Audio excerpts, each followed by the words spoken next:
자, 오늘 지구촌 메시지는 창세기 42장 18절에서 25절 말씀. 제목은 시험입니다. 시험.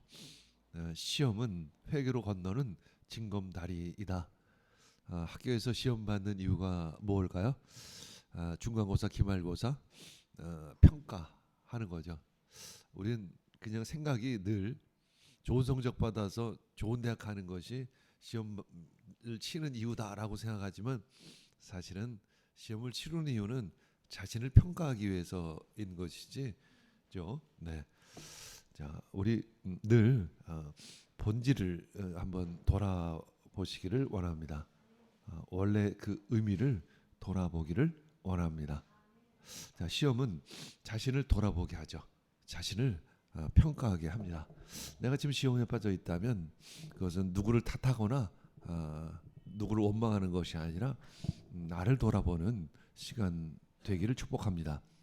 그래서 시험은 회개로 나아가는 징검다리입니다. 자, 요셉은 형들의 정직을 시험합니다. 요셉의 형들은 이제 자신들의 신분을 증명하기 위해서 베냐민을 데려와야 하는 테스트를 받습니다.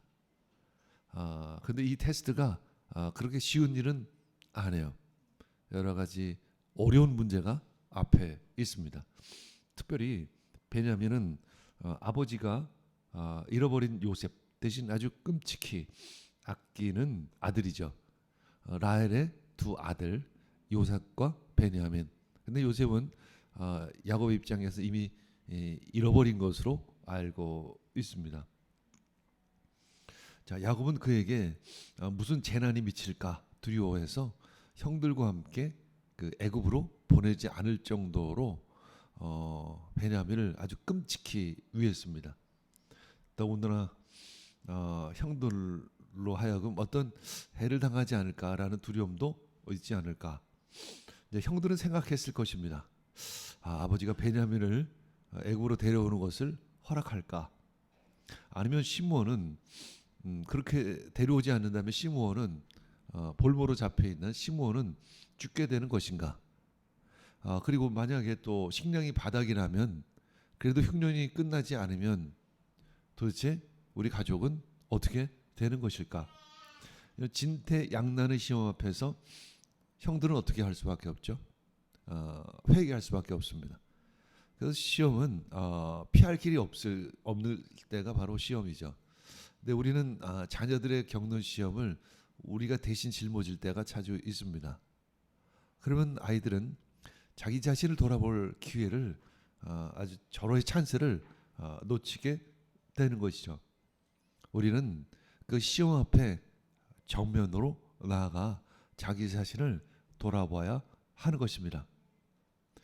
자, 형들은 이제 회개합니다. 정말로 우리가 우리 동생 때문에 벌을 받고 있구나. 그가 우리에게 애걸할 때 듣지 않았지.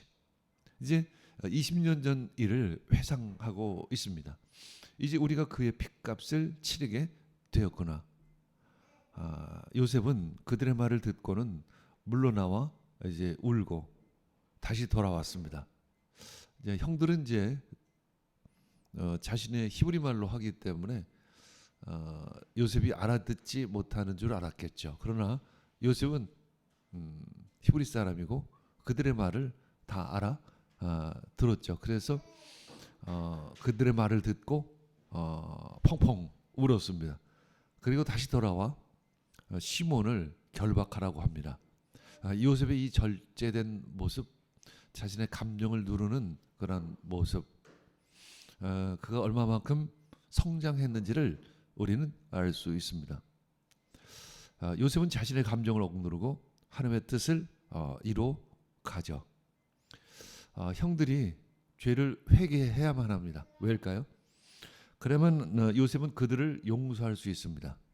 그리고 용서를 해야만 하나님의 뜻대로 그들을 애굽으로 데려와서 함께 살 수 있기 때문에 그렇죠. 만약에 그들이 회개하지 않고 용서하지 않는다면 요셉과 그들은 함께 할 수가 없겠죠. 정리할 것은 정리해야만 함께 동거할 수 있습니다. 이 임시방편의 동거는 또 다른 불화를 만들어 올 것입니다. 그 시험은 사실은 그래서 형들만이 아니라 요셉도 함께 당하는 시험이죠. 사실 어떻게 보면 요셉이 대단히 쉽지 않은 시험입니다. 이 베냐민을 데려오려면 그 뭐 오늘 데려오라 그러면 내일 베냐민을 당장 데려올 수 있는 것도 아니고 6개월이 걸릴 수도 있고 1년이 걸릴 수도 있는데 그 긴 시간을 요셉은 기다려야만 하는 것이죠. 이 시험의 과정을 거칠 때 결국 모든 이들이 야곱의 가족을 포함해서 모든 이들이 구원을 받게 될 것입니다. 자, 18절에 23절은 어떤 내용이 있을까? 자, 요셉은 시므온을 볼모로 잡고 이제 대신 하나의 약속의 증표를 줘요. 그 약속의 증표가 뭐냐면 바로 나는 하나님을 경외하는 사람이다라는 거예요. 참 묘한 이야기를 요셉은 그 형들에게 말합니다. 그 이야기는 뭘까요? 하나님을 경외하는 사람이 어떤 사람인지를 너희들도 보여봐라라는 거죠. 너희들도 거짓말하지 말고 약속을 지켜라라는 뜻을 가지고 있습니다. 나도 약속을 지키겠다. 그들의 양심, 그들의 도덕성을 시험하고 있습니다. 자, 우리 함께 18절에 23절 읽겠습니다. 3일 만에 요셉이 그들에게 이르되 나는 하나님을 경외하노니 너희는 이같이 하여 생명을 보존하라. 너희가 독실한 자이면 그러니까 하나님을 경외하는 사람이면 너희 형제 중 한 사람만 그 옥에 갇히게 하고 너희는 곡식을 가지고 가서 너희 집들의 주림을 구하라. 당장 식량이 부족해서 이 어려움 처한 것을 먼저 해결하라. 그러니까 나는 하나님을 경외하는 자다. 또 너희도 하나님을 경외하는 사람이라고 한다면 우리 한번 분명히 좀 해보자. 시시비비를 좀 분명히 해보자 라는 의미이죠. 20절 너희 말지 아우를 내게로 데리고 오라. 그리하면 너희 말이 진실함이 되고 너희가 죽지 아니하리라. 그들이 그대로 하니라. 형들은 지금까지 거짓말을 했죠. 죄를 지었습니다. 거짓으로는 함께 동거할 수가 없습니다. 진실만이 우리가 가족들 또 이웃이 함께 동거할 수 있습니다. 21절 그들이 서로 말하되 우리가 아우의 일로 인하여 범죄하였도다. 이제 드디어 깨닫기 시작합니다. 그가 우리에게 애걸할 때 그 마음의 괴로움을 보고도 듣지 아니하였으므로 이 괴로움이 우리에게 임하도다. 루벤이 그들에게 대답하여 가로되 내가 너희더러 그 아이에게 득죄하지 말라고 하지 아니하였느냐. 그 당시에 루벤이 이렇게 이야기하고 잠시 루벤이 없었던 사이에 그 형 동생들이 루벤이 장남이니까 그 동생들이 요셉을 애굽의 노예로 팔아버렸죠. 그리고 그 사이 이제 루벤이 돌아오니까 요셉을 팔아버렸던 것이죠. 그래도 너희가 듣지 아니하였느니라. 그러므로 그의 핏값을 내게 되었도다. 이렇게 고백합니다. 23절 피차간에 통변을 세웠으므로 이제 통역관을 세웠으므로 그들은 요셉이 그 말을 알아들은 줄을 알지 못하였더라. 이제 자기들끼리 한 이야기이기 때문에 통역관이 그것을 통역하지 않았겠죠. 그러니까 요셉이 그걸 몰랐겠지라고 했지만 요셉은 같은 동족으로서 형제로서 그들의 말을 다 알아들었습니다. 24절 요셉이 그들을 떠나가서 울고 다시 돌아와서 그들과 말하다가 그들 중에서 시므온을 취하여 그들의 목전에서 결박합니다. 참 대단히 자신의 감정을 억누르는 절제된 인격을 요셉을 통해서 보게 됩니다. 자, 24절, 25절 읽겠습니다. 어떤 내용이 있을까? 요셉은 이제 곡물과 함께 지불한 은도, 이제 그들이 그 곡물값으로 지불한 은도 함께 자루에 넣어서 돌려보내요. 도대체 왜 그랬을까? 요셉이 도대체 어떤 마음을 그들을 도둑으로 몰으려고 했을까? 이 의미는 아마도 너희는 하나님을 경외하는 사람이라면 죄를 짓지 말고 약속을 지키라.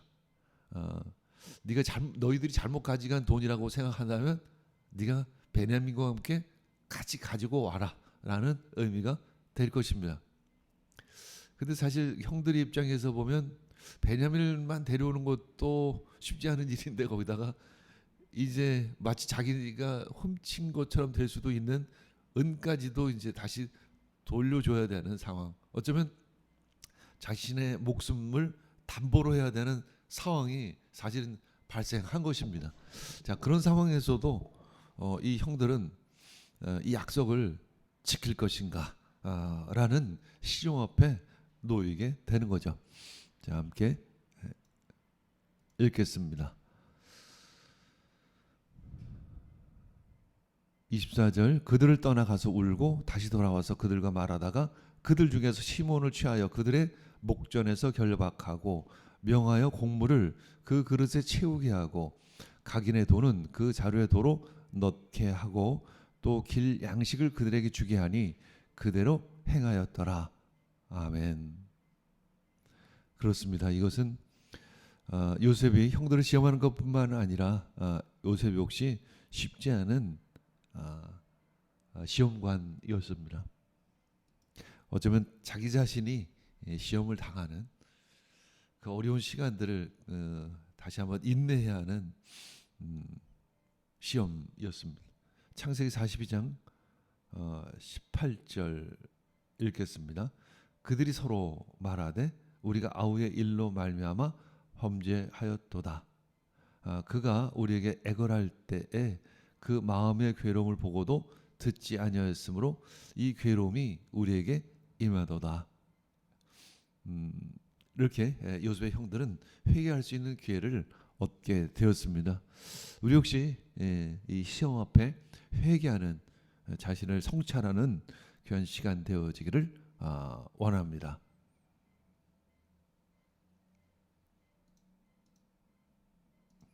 자, 고린도후서 13장 5절 읽겠습니다. 여러분은 자기가 믿음 안에 있는지를 스스로 시험해 보고 스스로 검증해 보십시오. 여러분 예수 그리스도께서 여러분 안에 계시다는 것을 알지 못합니까?